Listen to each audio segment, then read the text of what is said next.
بسم الله الرحمن الرحيم. ألف لام ميم را.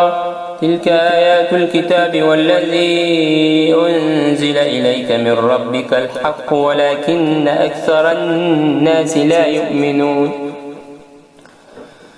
الله الذي رفع السماوات بغير عمد ترونها ثم استوى على العرش وسخر الشمس والقمر كل يجري لأجل مسمى يدبر الأمر يفصل الآيات لعلكم بلقاء ربكم توقنون.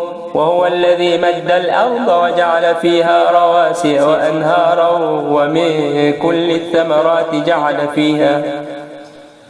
جعل فيها زوجين اثنين يغشي الليل النهار إن في ذلك لآيات لقوم يتفكرون. وفي الأرض قطع متجاورات وجنات من أعناب وزرع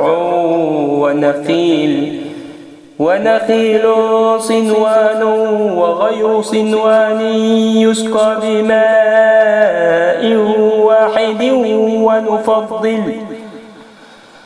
ونفضل بعضها على بعض في الأكل إن في ذلك لآيات لقوم يعقلون.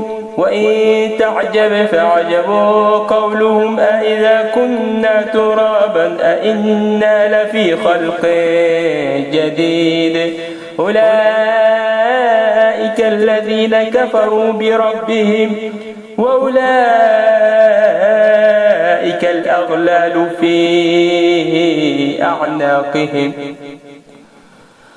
وأولئك أصحاب النار هم فيها خالدون.